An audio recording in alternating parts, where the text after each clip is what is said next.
Bienvenue sous le soleil d'Égypte, bonjour à vous et à tous nos amis de la francophonie d'Afrique et d'ailleurs. Troisième vidéo de la série consacrée aux fêtes égyptiennes avec aujourd'hui la fête Ouag. La fête Ouag est célébrée dans toute l'Égypte. Au premier mois de la saison Achet, celle de l'inondation, Djéhouti est le nom du mois, le 18e jour.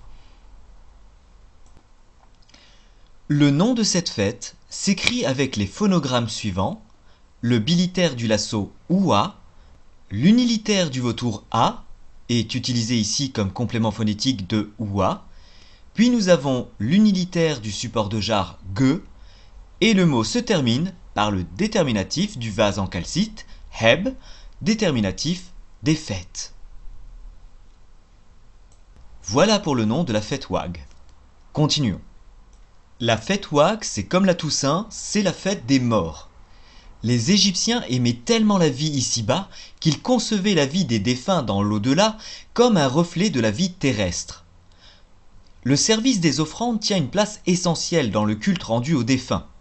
Journalier à l'origine, ce service était augmenté à certaines dates de l'année, lors de certaines fêtes. Les vivants se rendaient auprès des tombes pour des repas auxquels les défunts participaient eux aussi. À cette occasion, les familles viennent au tombeau pour apporter des offrandes et faire des fumigations d'encens et des libations sur la table d'offrande. Cette cérémonie est souvent suivie d'un banquet funéraire, où la famille s'enjaille en la compagnie de leurs ancêtres, qui pour l'occasion revenaient sur terre pour partager ce repas. Un écho de cette coutume du banquet funéraire était encore observé en Égypte au début du siècle dernier, lors de la fête arabe du Nouvel An. Vous l'imaginez, c'est durant la fête Ouag qu'avait lieu un important apport d'offrandes. Des mentions de cette fête se rencontrent dès la fin de la troisième dynastie dans l'Ancien Empire, par exemple dans le mastaba de M. Medjen à Saqqara, au nord du complexe funéraire du roi Djoser. Avec, vous pouvez le voir ici dans l'encadré rose, la mention liée à l'expression Peri Heru pour que sorte à la voix, la récitation de formules accompagnant la présentation des offrandes funéraires et à l'apport de dons aux défunts. Je pense que vous arrivez à voir dans le cercle rouge le petit lasso Wa et le support de jarre Ge. Quelques hiéroglyphes plus loin, vers le bas, vous pouvez repérer la mention de la fête de Thoth avec le bel ibis sur son pavois. Medjen, dont vous voyez ici une statue et des parois de son mastaba exposées au Neues Museum de Berlin, est un dignitaire de l'Ancien Empire qui vivait sous le règne de Snefrou, roi de la 4e dynastie.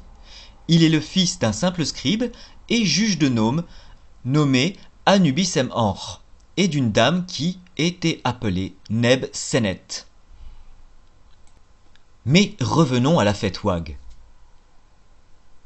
Les textes des pyramides de l'Ancien Empire, puis ceux des sarcophages du Moyen Empire, précisent que l'on abattait des génisses à cette occasion, et que le défunt se rassasie de pain et de gâteaux, d'eau et de boissons, dont la bière consommée sans modération.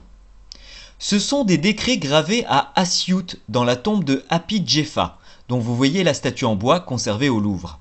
Donc, des décrets dans la tombe de ce nomarque de la 12e dynastie au Moyen Empire nous indiquent que les cérémonies de la fête Ouag commençaient le soir du 17e jour du mois de Djéhouti Thoth, le premier mois de l'année, et se poursuivaient toute la journée du 18e jour.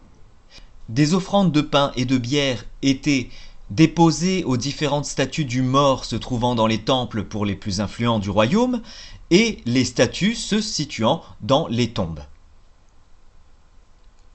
Un second aspect de cette fête est le voyage, ou plutôt le pèlerinage, que les défunts effectuaient à Abidjou, Abydos, le grand centre du culte d'Osiris, durant laquelle les défunts se joignent au dieu qui accompagne Osiris dans sa fête Ouag. Osiris, je vous le rappelle, est le roi mort divinisé qui préside le monde des défunts et qui est le dieu de la Renaissance. Dans la tombe de la nécropole thébaine de Néferhotep, père divin, c'est un titre, sous le roi du Nouvel Empire Horem-Heb, on y décrit quelques préparatifs de la navigation vers la ville sainte d'Abidjou et le voyage aller et retour. Ce pèlerinage est évidemment attesté bien avant la XVIIIe dynastie, avec des représentations de navigation vers le centre du culte osirien. Tant que nous parlons d'Abydos, Abidjou, je vous montre pour le plaisir 2 scènes gravées du temple de Séti, où vous pouvez voir la barque sacrée du dieu Osiris et le reliquaire d'Osiris qui conserve la tête du dieu qui dépasse de la cabine de la barque. Et sur l'autre, vous pouvez voir le reliquaire d'Osiris, le fétiche d'Abydos, dans sa chapelle. Ce sont des représentations de la vraie barque qui était sortie en procession et qui était conservée dans le temple. Vous pouvez remarquer à la proue la tête du dieu Osiris. De part et d'autre de la cabine, vous avez les 2 déesses Isis et Nephthys, agenouillées. De chaque côté, le roi tenant des enseignes, et le dieu Horus, le fils d'Isis et d'Osiris, qui tient les rames. Au-dessus de la cabine, vous pouvez encore voir Isis et Nephthys, les 2 sœurs en train de protéger le fétiche d'Abydos, qui conserve la relique sainte de la tête d'Osiris.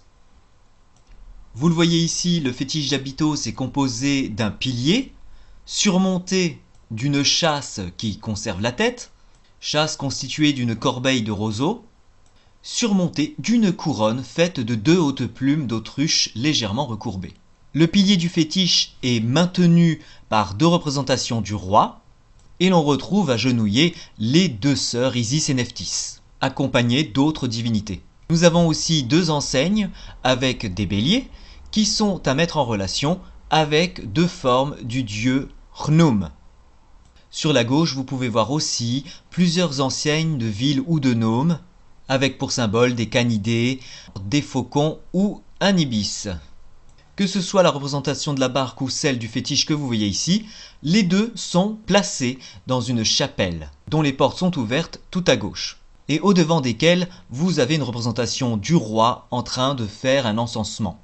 La partie supérieure de la chapelle est ornée d'une frise d'Ureï, Ureus au pluriel, donc de ces cobras protecteurs, Yaret en égyptien. Comme vous pouvez le voir, ils sont surmontés d'un petit soleil puisqu'il s'agit d'un symbole solaire, celui de l'œil de rat, qui protège l'ensemble de la chapelle et son contenu. Voilà pour la petite description. Pour une autre mention de la fête Ouag, nous allons partir au Louvre et nous allons voir la stèle de Méri, qui provient d'Abydos et qui date de la XIIe dynastie, du règne de Sésostris Ier, donc du Moyen Empire. Nous avons donc sur cette stèle une représentation de la fête Ouag et sa mention dans la formule suivante, qui mentionne plusieurs fêtes.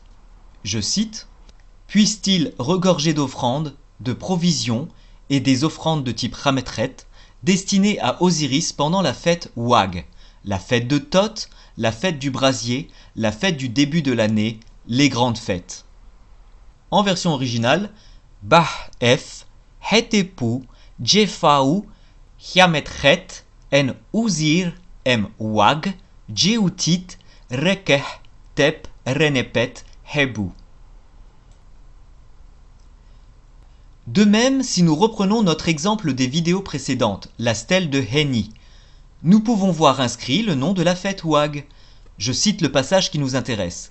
Faire l'offrande invocatoire Peri Cheru, consistant en pain et bière, lors de la fête Ouag, lors de la fête de Jeutit-Thoth, etc., etc.